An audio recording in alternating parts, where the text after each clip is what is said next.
Have you ever found yourself staring at junk food knowing you shouldn't eat it? Well, in this video, we're going to talk about why you should stop fighting your cravings. Now, before you run away from this video, there's a few things you need to understand first, which is why you are going to learn how to actually crave healthy foods instead of junk food. And then I'm going to show you how to apply everything you learned today so that you can automatically eat healthy without using any willpower. Now, let's talk about why you should not fight your cravings. And the answer is pretty simple. It's because if you have to fight your cravings, well, then that means that you're trying to help the symptom and not the actual cause.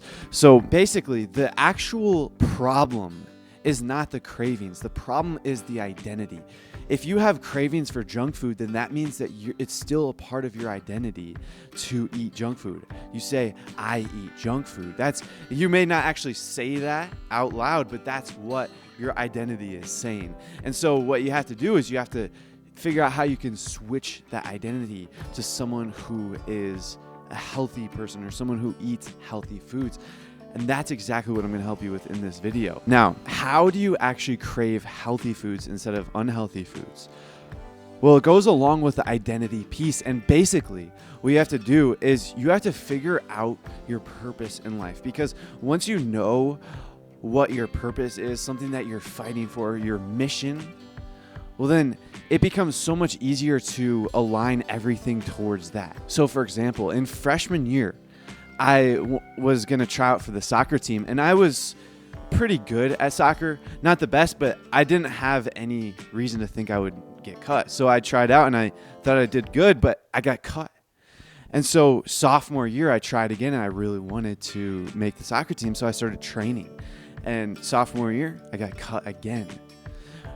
And then I really wanted it. That was my mission. That was all that I wanted on this planet, was to make the soccer team. So all throughout sophomore year and the summer going into junior year, I trained so hard. I aligned my entire life to that mission. And as a result, I basically aligned my diet, my exercise, and my recovery and my education. Everything was aligned to that mission. And that is why you need to find your purpose before you can even think about doing anything with healthy food. Because once you find your purpose, that's when things become automatic. That's when things are easy. Because ever since I found my purpose, it's so easy for me to eat healthy. In fact, I don't like eating junk food. It feels like a punishment. And that's another thing I want to mention. It feels like a punishment for me to eat junk food because I see it differently. You have to get to the point where you don't see the instant reward. You have to look at junk food and remind yourself about how it makes you feel. When I was a kid, I remember during Halloween especially, I would eat so much candy, massive. I would have a big stash of candy and I would eat it all in one sitting. And I felt terrible. I remember that was like the worst pain, the worst discomfort I had ever been in because I ate candy. And the thing is that ever since those times, I always thought, oh, whenever I look at candy, I'm just thinking, that is disgusting. Sure, it tastes a little good, a little sweet on my tongue for a couple seconds, but it makes me feel terrible. If I have this rule where if I can't eat a massive amount of it and feel okay, then I'm not going to eat it. For example, if I can't eat an entire watermelon in one sitting and not feel absolute garbage afterwards, then I'm not going to eat it. But since watermelon is good for you, I can eat an entire watermelon and still feel good afterwards. But I can't eat an entire cake and not feel good afterwards. So that's why I don't eat junk food, because it makes me feel terrible afterwards. And it feels like a punishment to eat junk food. That's where you have to get yourself to the point. You have to train your brain to always see the punishment from what is going to happen. And it's definitely possible because people train themselves when they're about to do a workout. They train themselves to see the punishment of what's going to happen. That's why a lot of people don't want to go to the gym, because they see it as a punishment. You just have to take that mindset and apply it to junk food. And then take your junk food mindset where you see junk food as a reward and apply that to exercising. Exercising is a reward and eating junk food is a punishment.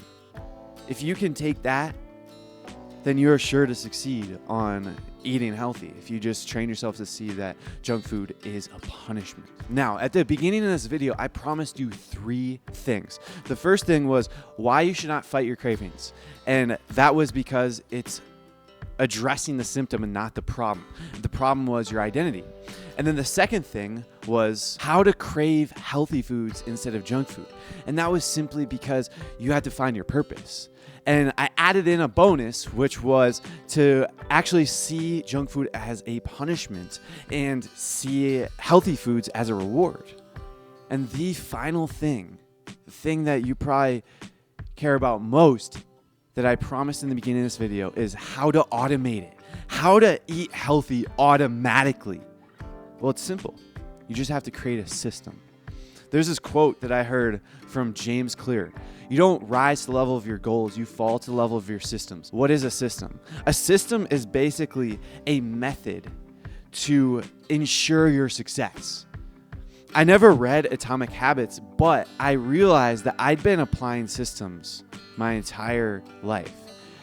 Whenever I look at a habit, I ask myself, how can I make this automatic? How can I guarantee my success? That's what you have to ask yourself. One simple way.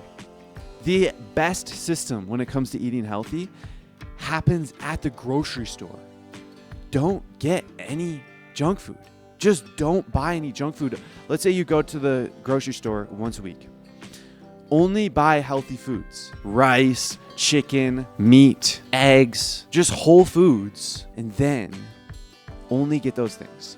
That's your system. Now, let's say you want a candy bar. Let's say you crave a candy bar. Well, reject it at the store. But then come home, and then throughout the week, let's say you go shopping on Sunday, and then on Wednesday, you have this strong craving for a candy bar. Here's what you do. You sit on the couch for 1 minute. Set a timer for 1 minute and just be grateful for that urge. Be grateful for that feeling and then see if it passes. And then after 1 minute, go to the store. Go drive to the store and get a candy bar. That is your system. And the thing is that we are lazy. We are lazy, so you probably won't even want to go to the store and get a candy bar because by the time that 1 minute passes, you're probably going to be really likely not to want to eat a candy bar much anymore. And even then, you're still going to have to drive all the way to the store, which takes 20 minutes or 10 minutes to actually get a candy bar. So there's plenty of other systems that you can create. Just ask yourself, how can I make this automatic? How can I guarantee my success? Now, earlier I mentioned purpose and how you should find your purpose. Well, you may be thinking, how do you actually find your purpose? What is your purpose? Well, that's exactly why I made this video. Check it out.